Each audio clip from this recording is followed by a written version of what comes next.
All right, today I'm going to be installing a USB port plug to go on this Honda CT125, and I'm going to be wiring this in. It's a USB charger. It has two USB-C plugs and the USB-A plug, and it has its own separate on-off switch. So I am going to wire it directly to the battery, and I'll be able to control it by the switch here if I want it on or off. I want to be able to have the option of having it on when I don't have the motorcycle on with the key. So there is different ways of wiring it. You can even wire it through a different harness through the headlights, but I'm going to be wiring it directly to the battery. We're going to put it right in the plug here where the CT125 comes with a plug for this type of application to be able to make install it even easier. And this USB charger was actually pretty cheap. It was like around 20 bucks or 25 bucks, and it was actually for a 2-pack. I will put a link in the description for what I used, and the second one I used, I put it on my golf cart, so I was able to wire that into there. So first thing you want to do is just pop out the little plug here. It's like a little rubber grommet. The year of my bike is 2021, and it comes with the wiring. The wiring that this one came with actually should be long enough, so we'll see, to get it to the battery. And it does have an inline fuse to it. I believe it's like a 10 amp fuse, which is nice. It already comes with that. It already comes with the connectors to be able to put it on right on the battery. So now we'll see the moment of truth if it actually fits in the hole, which is going to be a tight fit. So I'm probably going to have to rock it back and forth like I've seen in other people's video. But I don't want to have to grind any of that out to remove the paint, because that'll just be a source of an area that will start corroding faster then. So I'll see if I can manipulate it on. But first I'll go ahead and put on the wires here. So it's marked with a positive and a negative. So red positive and then black is negative.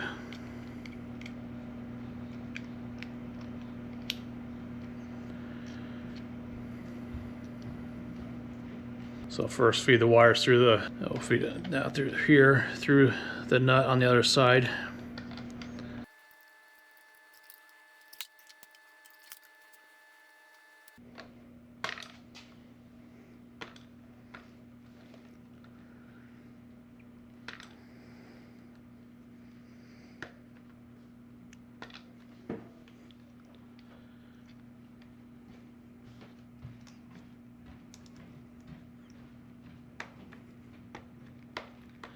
Just kind of rock it back and forth like this. If yours is really tight like this one is.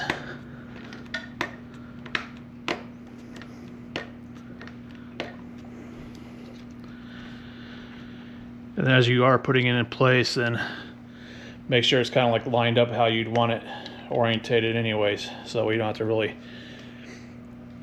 crank on it when you do get it in, which I do kind of want to turn mine a little bit.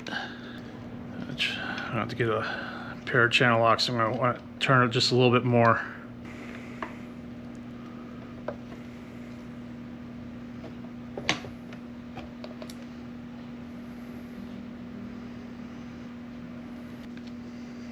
Then make sure the cap is aligned. All right, and then don't forget about the little nut here. You can put that on then, but really if it's that tight, then honestly probably don't even need this. Just screw it on. And the nice thing about this kit, it did come with extra fuses as well, so for backups it's pretty nice.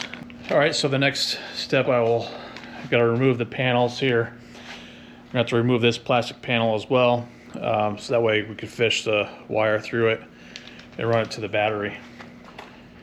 This one is a 5mm hex, and there's a little push button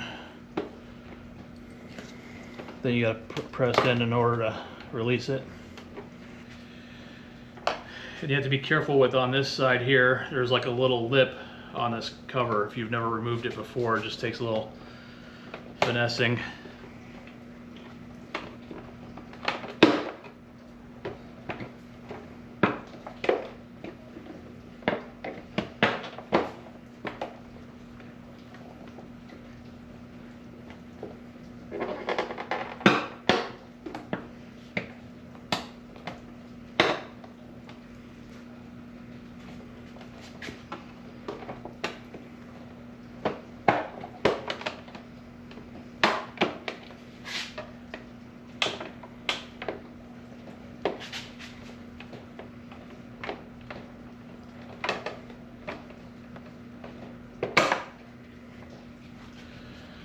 Here's what it looks like, the little lip. So you gotta be careful not to break that off. It is plastic, so.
This one's like a little shorty, so just make sure you know which orientation the screws go back in and where.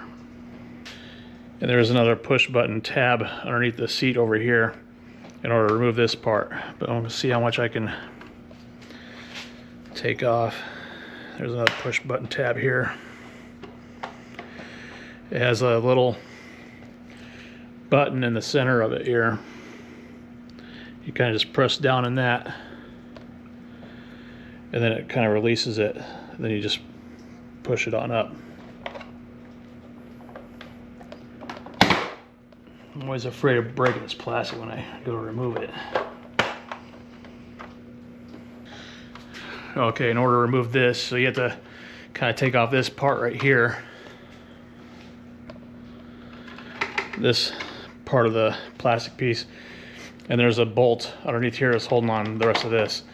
But this should be enough just to have enough play to be able to run the wire into that and then to the battery, which is back here.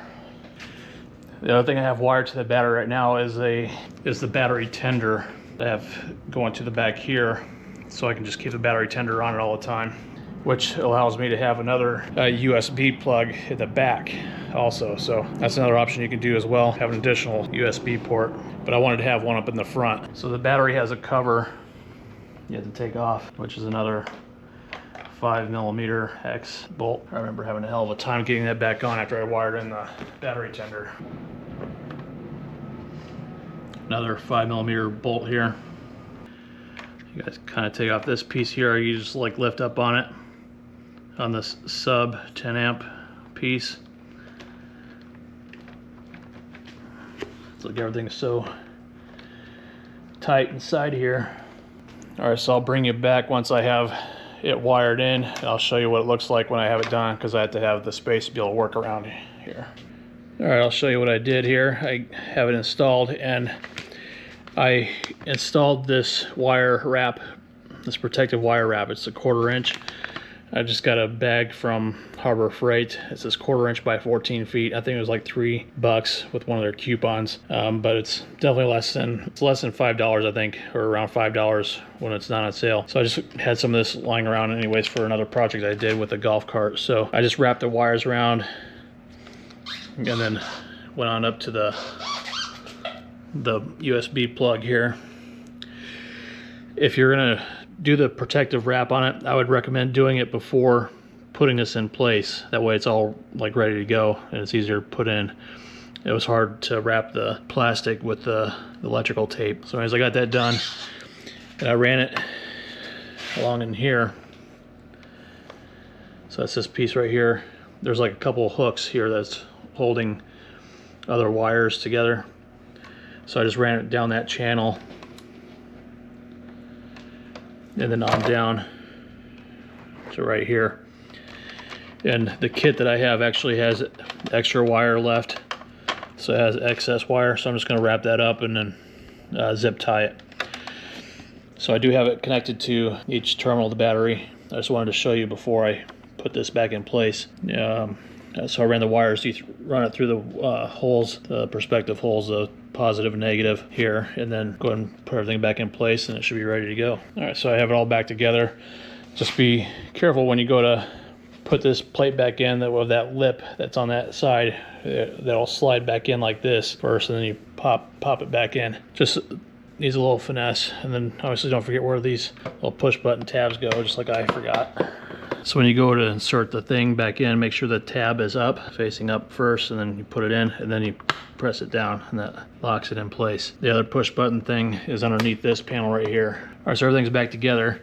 Now, when you're wiring it up, be sure you turn the handlebars to make sure you have plenty of play in the wire here. You don't want to run it too tight to where you can't make a turn or it'll start pulling the wire. So make sure you do have some slack there. All right, that's all there is to it. Pretty easy. Took maybe about a half hour to do or so it's not too bad. All right, so just to show what it looks like when it is powered off, it's not lit up around here, but as soon as you press this button right here, it lights up and it activates the plugs. So just be sure to turn it off when you are not using it, otherwise it will drain the battery down. So be sure to turn that off and on when you need it. So I'm looking forward to being able to use that to power both the phone, and I'll probably also run like a GoPro when I'm riding, so I'll be able to have both of them going at the same time through the plug. So it's gonna be really nice. All right, so let me know in the comments below if this video helped you, and please give me a thumbs up and consider subscribing for more DIY tips, tricks, and reviews, as well as tool deal videos that I do.